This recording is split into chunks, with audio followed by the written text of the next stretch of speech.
August 18th, 2012, December 1st, June 15th, 1991. Was the scariest night. Was the scariest night. Was the scariest night. Was the scariest night. Was the scariest night of my life. All of a sudden, there was a ghost.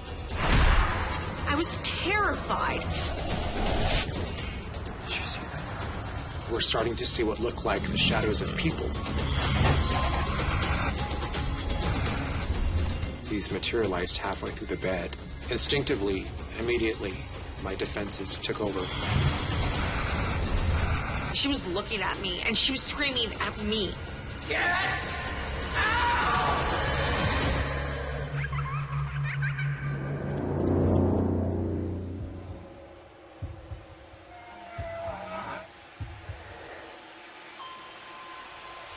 My name is Ellie, and on August 18th, 2002 was the scariest night of my life.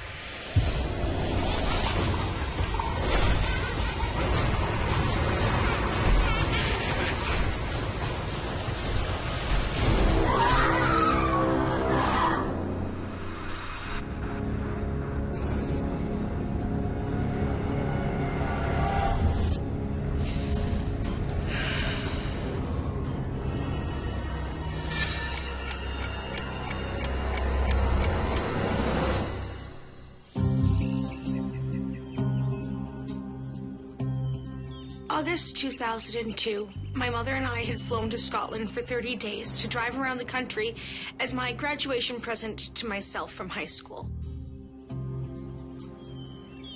I had begged my mother to stay in a castle because it's Scotland and castles.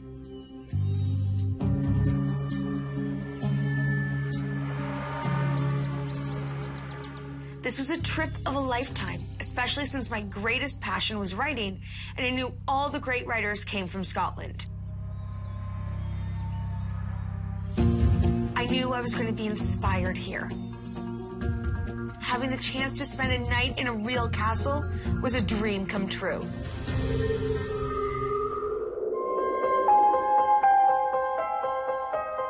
I was so excited to be in that castle, surrounded by history.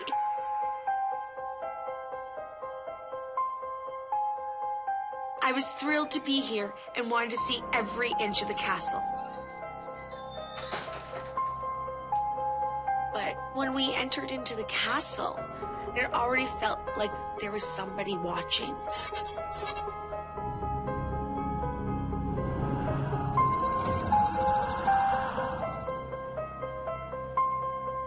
And that feeling got stronger.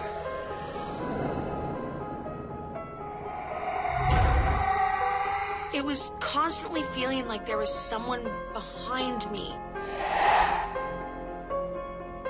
And I would turn around at random points. And I'd be looking for whoever was watching. Even in the middle of conversation with my mom while looking at art or what have you.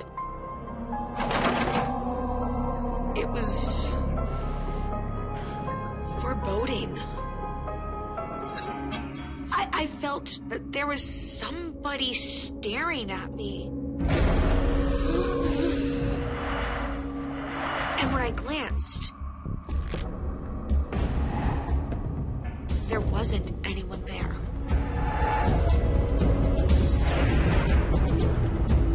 The further we got into the castle, it got worse.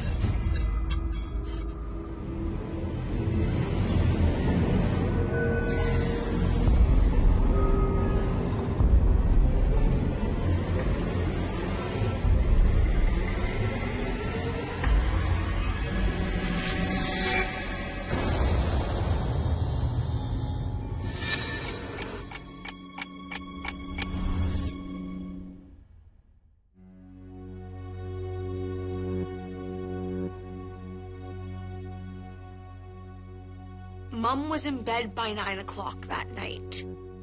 So I grabbed my laptop to go find the perfect place to write. Aren't you coming to bed? I think I'm gonna go write for a while. I found this really cool place down the hall. It won't be too long. But we're going hiking tomorrow, so don't be too long. Please, please, please. I'll be back by midnight. Good night, Mom. Good night, sweetheart.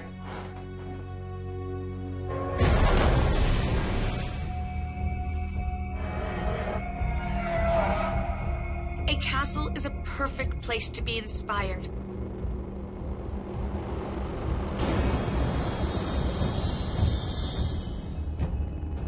I picked the really ornate sitting room to write.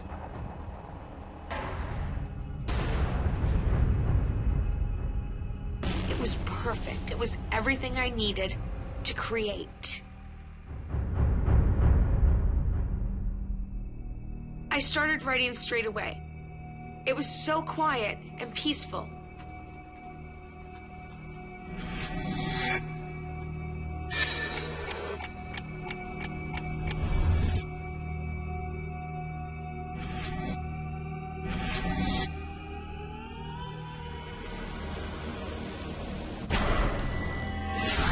It's well after 2 o'clock in the morning, and I feel a dog. It had rubbed up against me. I just reached down with one hand and pet the dog.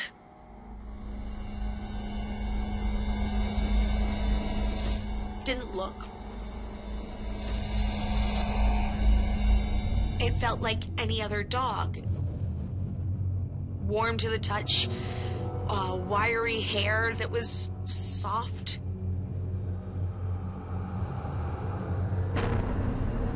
Well, I went back to typing with both hands.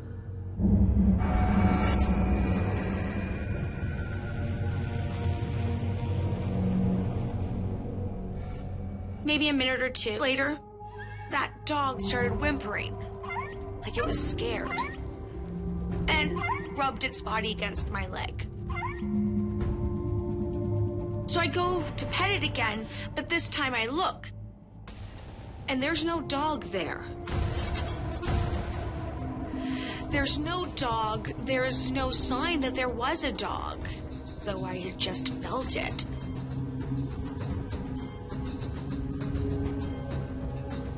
I got up, and I'm looking around the room, and I'm trying to see if the dog had scampered off to the other side of the room or jumped on a couch or something.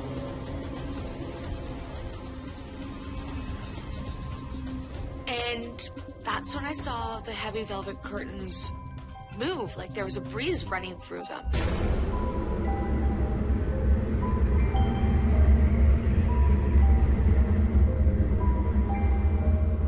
Velvet's really heavy.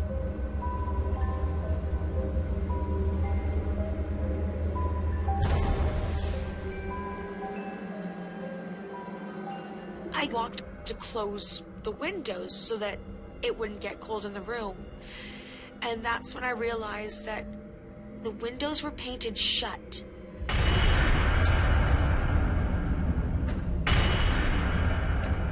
That wind wasn't coming in the windows.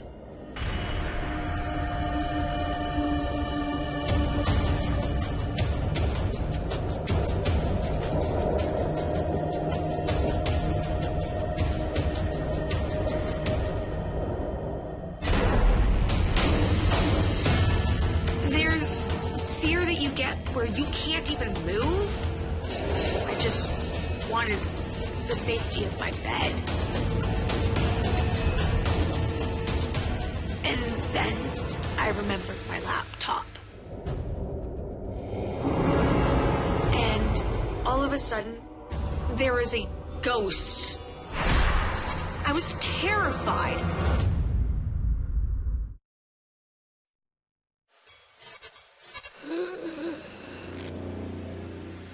My name is Ellie, and on August 18th, 2002 was the scariest night of my life.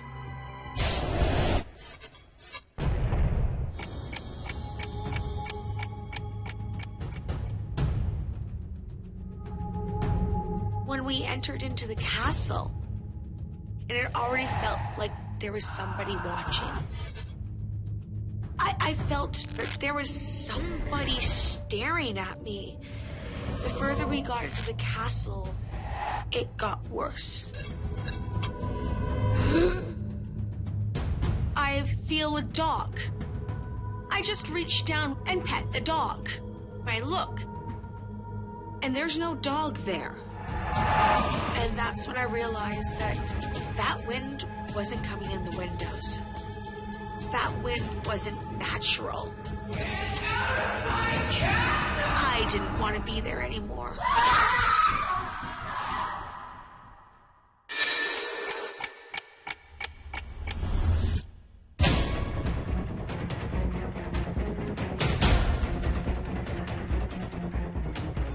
Nothing was right. Nothing felt right.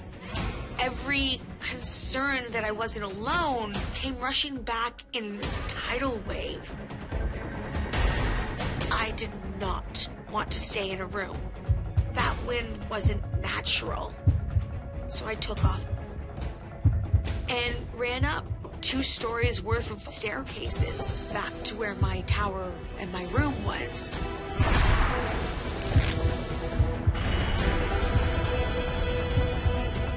Besides being terrified, I felt like the ghostly wind blowing the curtain chased after me.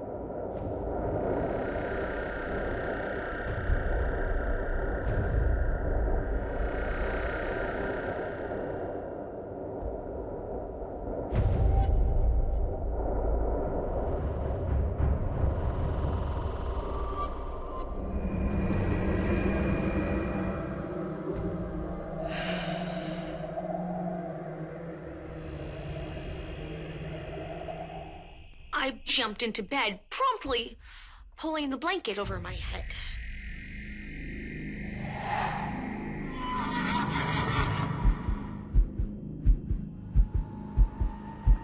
I'm panting for breath because I just ran really far, really fast. And never thought to wake up my mom. I just wanted the safety of my bed.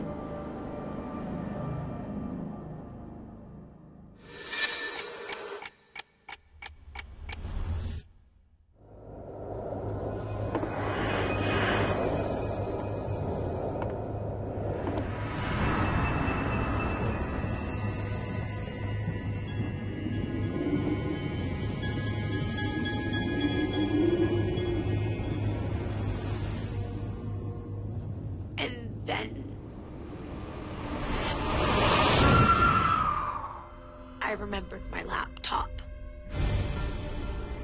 The most valuable thing I own. It has everything on it.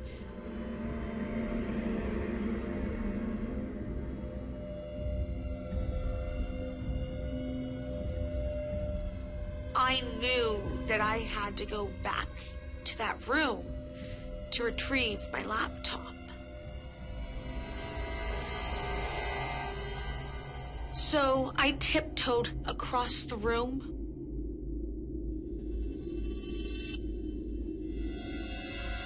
The hall was empty, the tower was empty. So I slowly snuck down the stairs.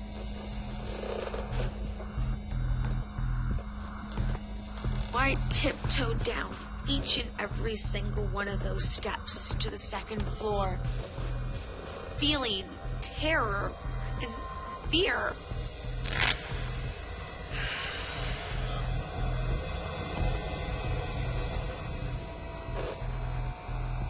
That walk was the longest walk of my life.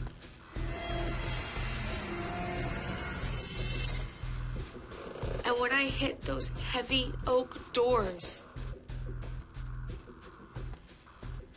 the last thing I wanted to do was open them.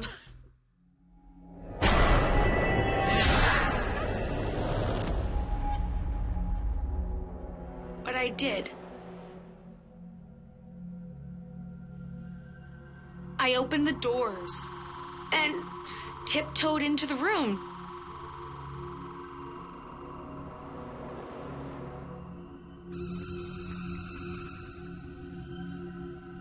I just didn't want to be there.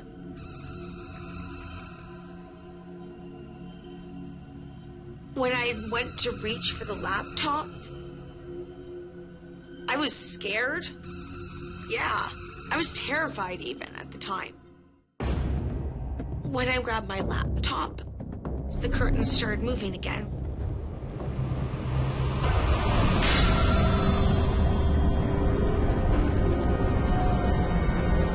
And the fireplace burst into flames.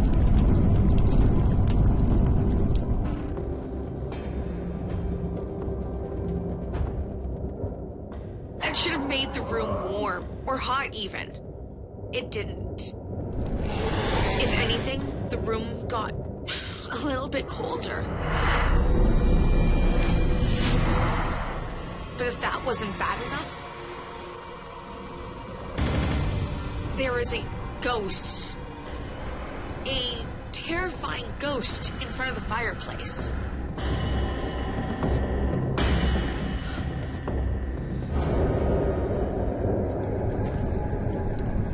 She was looking at me, and she was screaming at me. She was angry. Get out! I was terrified.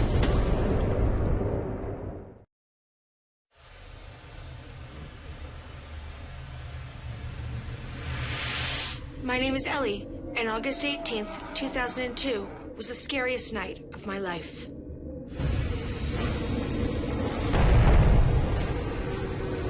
All I wanted to do was get my laptop and get out.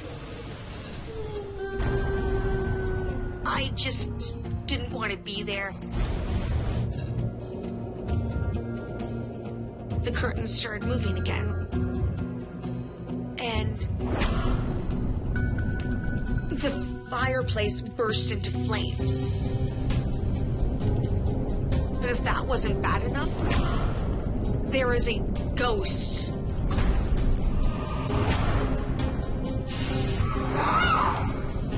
I was feeling terror and fear.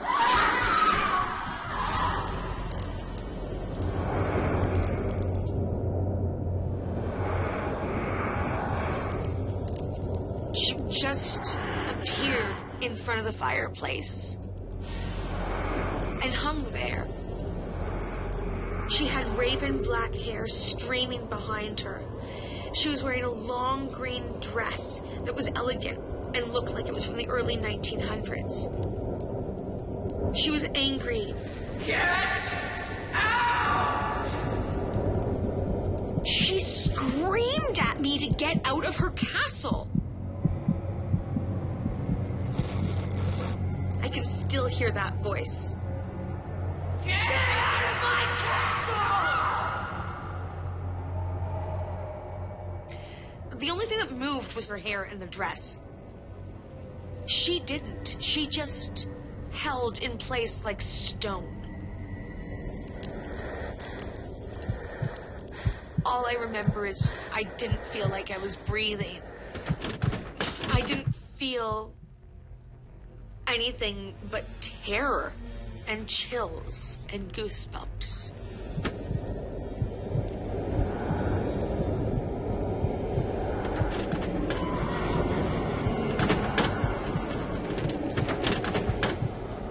I don't know if she intended harm to me or not, but I wasn't going to stick around. The hatred, the anger, it was coming off in waves.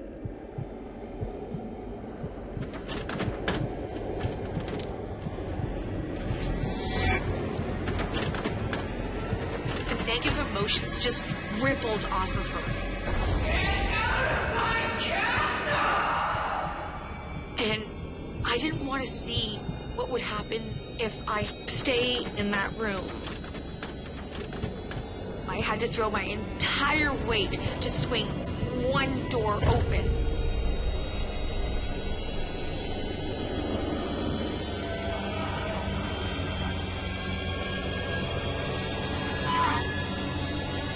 I'm not sure if I was more scared because she was a ghost, or because of how much she hated me for being there.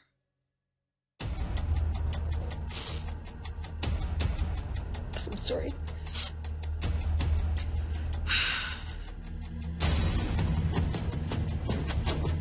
I ran back to my room. I just kept running.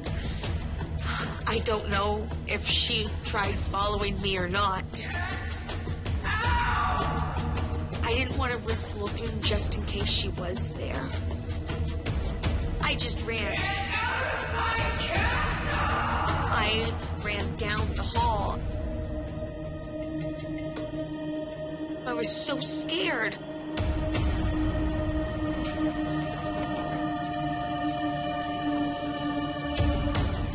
I didn't wake up my mother because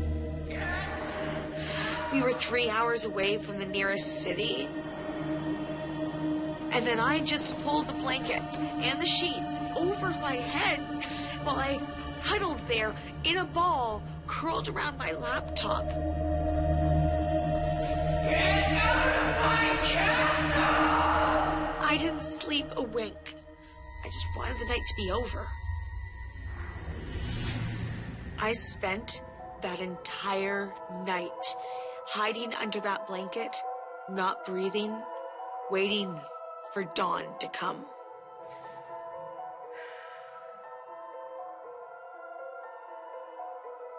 And that was the scariest night of my life.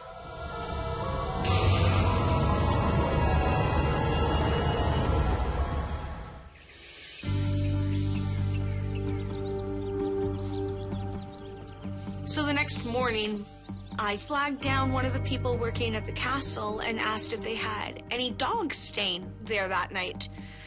And they said no, and turned to walk away and paused and turned back and said, "What kind of dog?" And I described a small little black-haired Yorkie.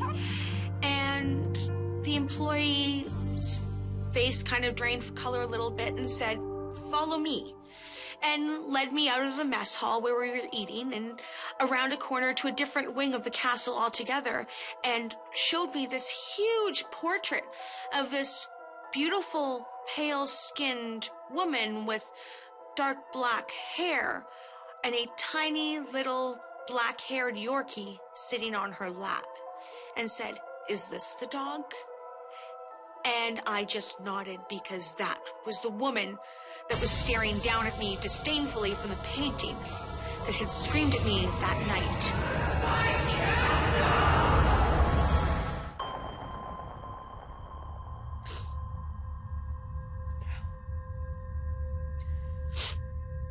It's been 15 years, and this is what this story does to me.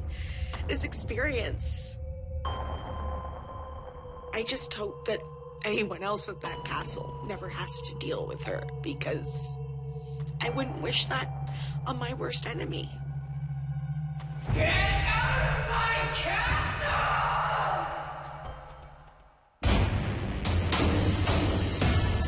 It seemed like something was trying to get our attention. And then as soon as we back away, we turn to look, it's gone. We're still a little unsettled. I just feel like I brought this back into our home. There was still something that was attached to us.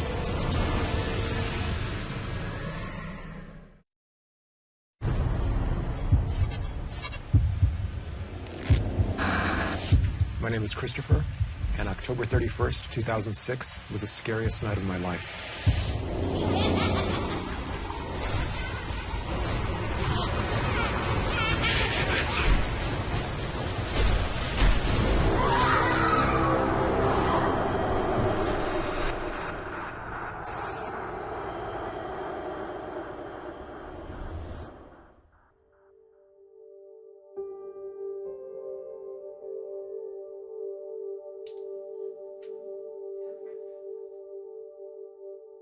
On March 3rd, 1991, a Boeing 737 airplane crashed just outside of Colorado Springs.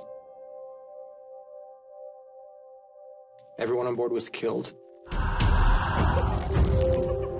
20 passengers, including 5 crew. Initially, they thought a severe wind shear was responsible for the crash, but later they found out it was due to a faulty rudder. It crashed in a park and narrowly missed an apartment complex by 100 feet. The crash shattered neighborhood windows, scattered debris all over the park. My husband, James, was home when it happened, and the impact was so great, he thought there was an earthquake happening.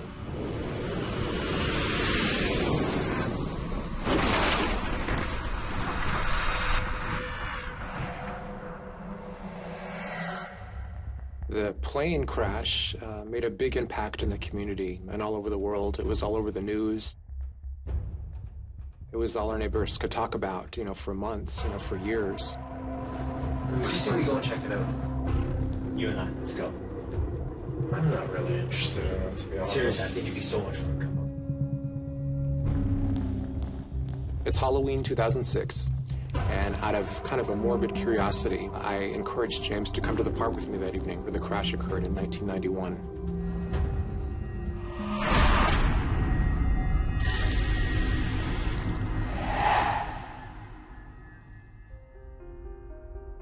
I'm a Oglala Sioux, so as a Native American, I was exposed to the concept of a spirit world from a very early age. James is really skeptical, and I think he just kind of went along as maybe kind of a joke. It was a little cold that evening, so we wore jackets. We brought flashlights, a couple of digital cameras.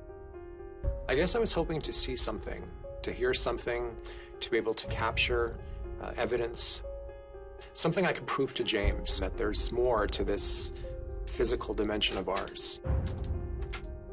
There's another side. There's another layer.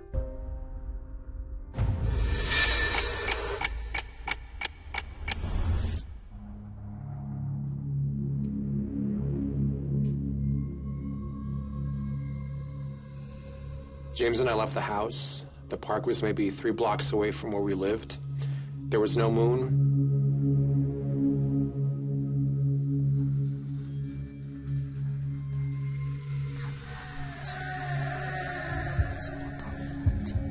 One of the first things we noticed was a flashing light. It was one of the park lights.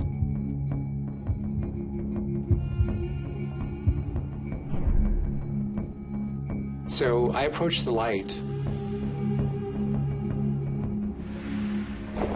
and it turned itself off.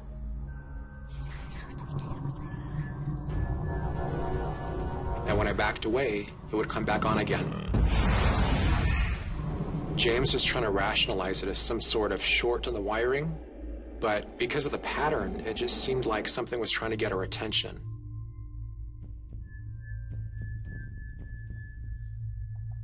James kind of knocks on it to see if there's some kind of a short happening. Won't come on at all.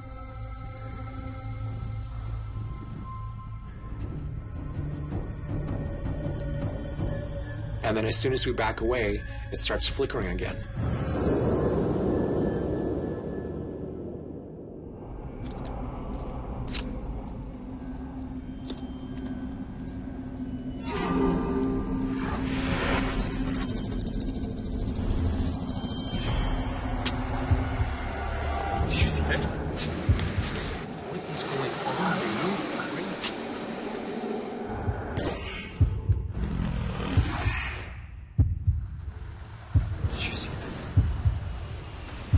And we're trying to figure out why we're starting to see shadows moving across the sidewalk. There's only a minimal amount of ambient light. There's no moon, but we're starting to see what look like the shadows of people running back and forth across the pathway. You see something out of the corner of your eye, and then by the time you turn to look, it's gone. It was about this time where James turned to me, and he says, "Can you hear that?" So I got really still.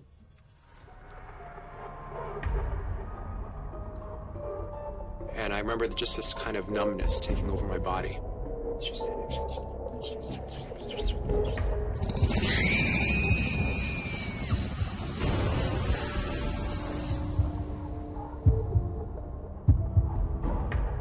I realize I can hear people whispering.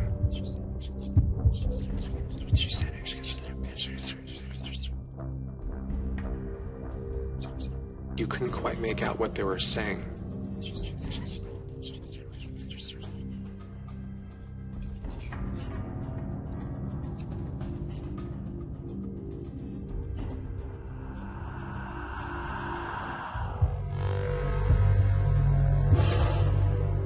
As we turned to leave, that's when this really strange fog began to roll in.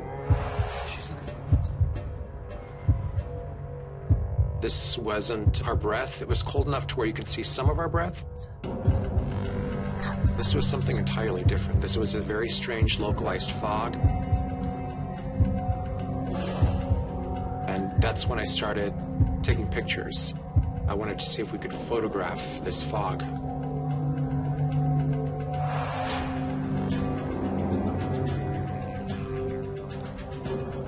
We're taking pictures, and we're starting to notice that different odd images are appearing in this fog. We'd never seen anything like this. They look like they're made out of light or gauze or sheets. I enlarged the photo on our viewfinder, and James just had no words. It's like all the life was just completely sucked out of him. He had never seen anything like this. I'm getting very excited about what we're seeing, but James continues to feel more and more perplexed. He's starting to become paranoid. You know, we're wondering if there's people watching us. So we start to move our way out of the park.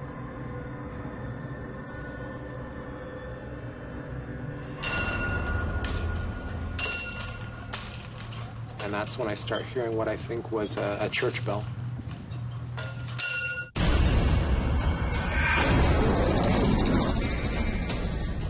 We track the sound to its source.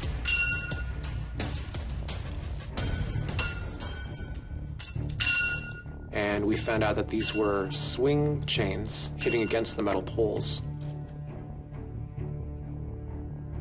In the same way we saw the light flashing earlier, we thought that maybe this was something that was trying to get our attention.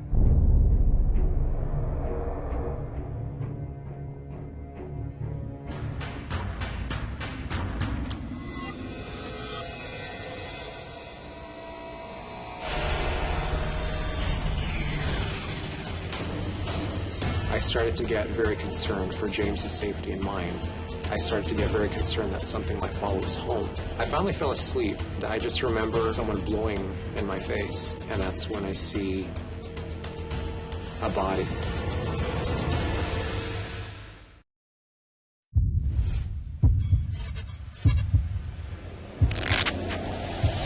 My name is Christopher, and October 31st, 2006 was the scariest night of my life.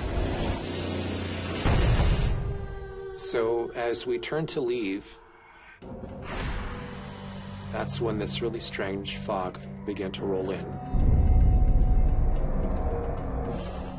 We're taking pictures, and we're starting to notice that different odd images are appearing in this fog.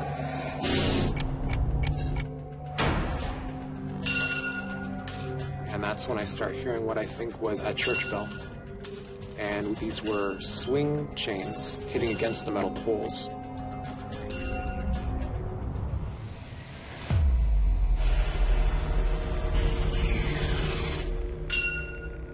The chains from the swing were banging up against the poles.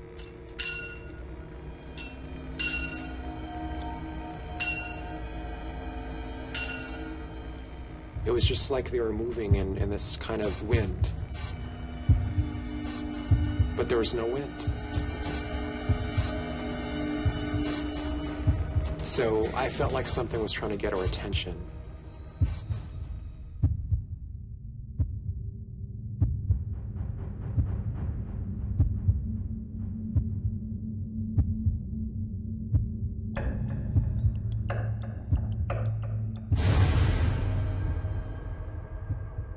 I really started to feel like perhaps I was taunting these things too much, maybe that I was being too disrespectful. I started to get very concerned for James's safety and mine. I started to get very concerned that something might follow us home. So we decided to leave.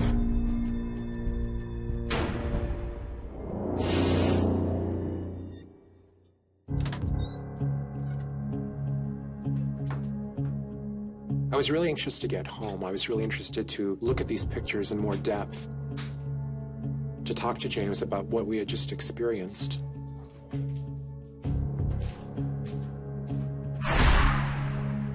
When we got back, James made hot cocoa because we were cold, and I proceeded to hook the camera up to the television so I could see these pictures in greater detail.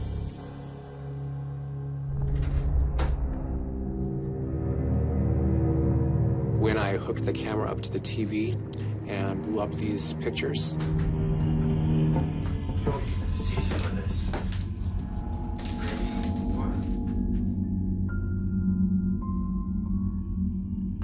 What is this? Like ghost pictures. we were just shocked at the detail of some of these images.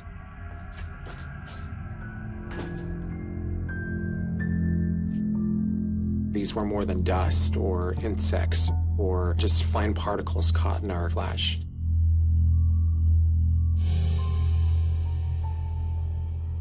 These were spirits. Is that? Yeah. This was the first time I ever had any kind of spiritual manifestation on camera. This is pretty exciting. Like, I know it's a little... I'm feeling elated. For me, this was just a huge validation that there is another side, that we do go somewhere after we die, that our ancestors are still with us. I was in a state of total disbelief.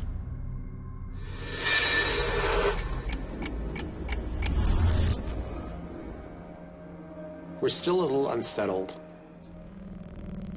There still is a level of paranoia that something still might happen to us.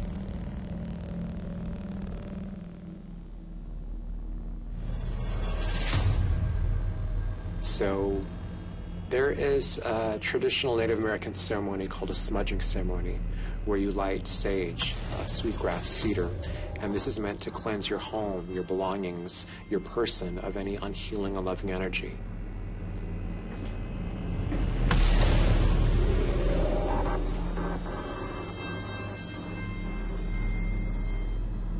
After the ceremony, the energy really settled down, but there was still something that was attached to us. A mild anxiety, a worry like something bad was going to happen.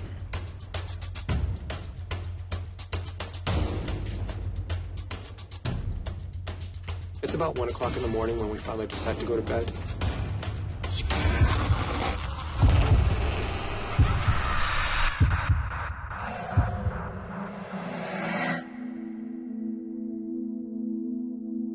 I finally fell asleep.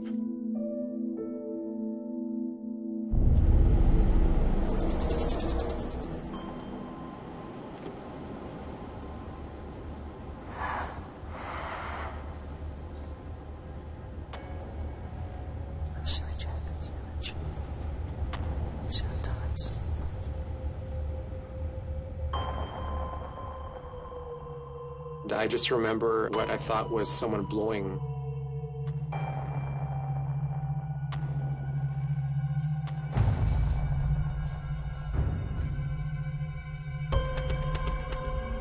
So the fan's on, which is really strange because it's October. We only have this fan on in the summertime. And just from the white noise that it's generating, I'm starting to hear those whispers again. Like a lot of people whispering at once, but very rapidly, and again, that's nothing you could make out. I get out of bed, I walk to the fan, and I turn it off. And the whispering stops.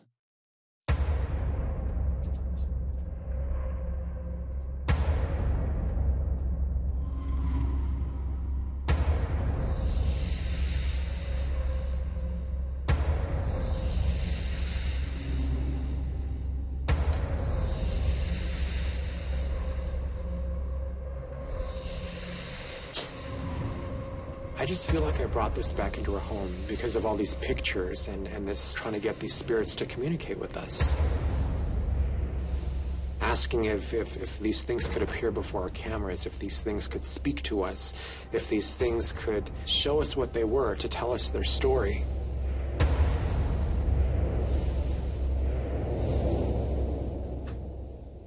I start making my way back to the bed.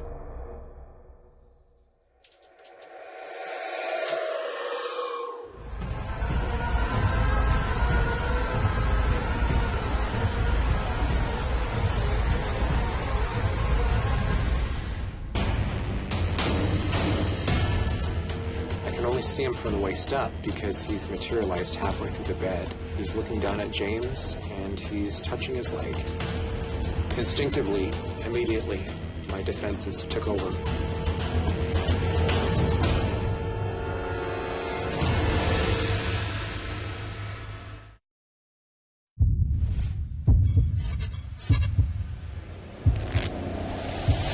My name is Christopher. And October 31st, 2006 was the scariest night of my life. I really started to feel like perhaps I was too disrespectful. I started to get very concerned that something might follow us home.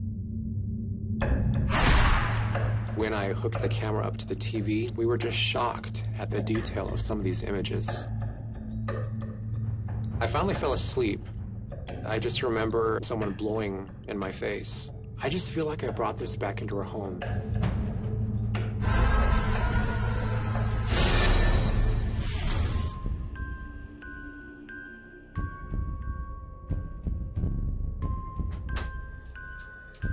I start making my way back to the bed. And that's when I see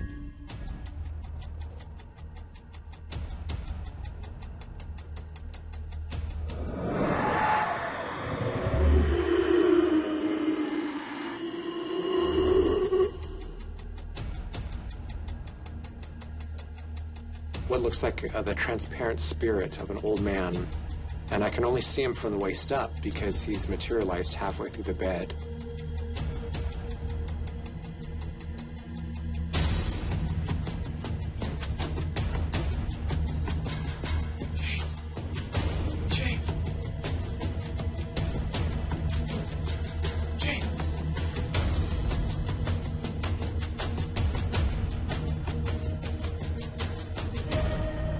He's looking down at James, and he's touching his leg.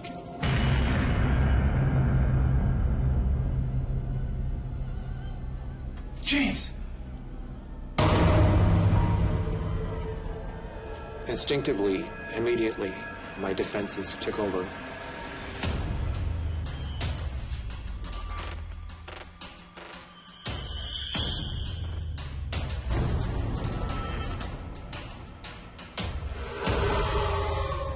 I just felt this very overprotectiveness for James, like I had to protect him.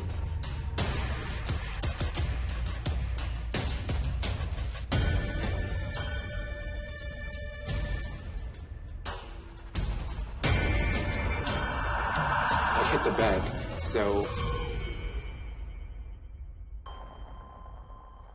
James, did you see there's a ghost right there? James wakes up from the shaking and he's like, "What's going on? What are you doing?" And I told him there was an old man here. He was right in the middle of our bed. He was looking at you. He was touching you. Do you feel anything on your leg? He touches his leg and he says it's ice cold. Oh, it's cold? He says he feels like he has like this weird static electricity all over his leg. That was the first time I've ever encountered a ghost face to face. I've dreamt of spirits. I've heard of people that have had encounters with spirits, but I've never seen one in my own environment.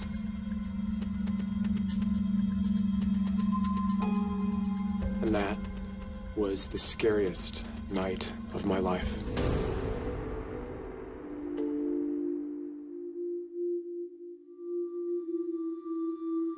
I guess this was the scariest night of my life because I never felt invaded, that something had come in to a place that I hold sacred. that something as innocent as a park can turn into whispers and shadows and chains beating against poles and images of what look like people looking at us. I was just very curious, and I felt really bad afterwards that we were intruding upon a site where people had lost their lives. To get some pictures, to get some audio, to get some evidence, to validate myself, to validate my belief in this other world, to show James that there's more to this life experience. We've been back several times, but when we come back, we bring flowers with us now.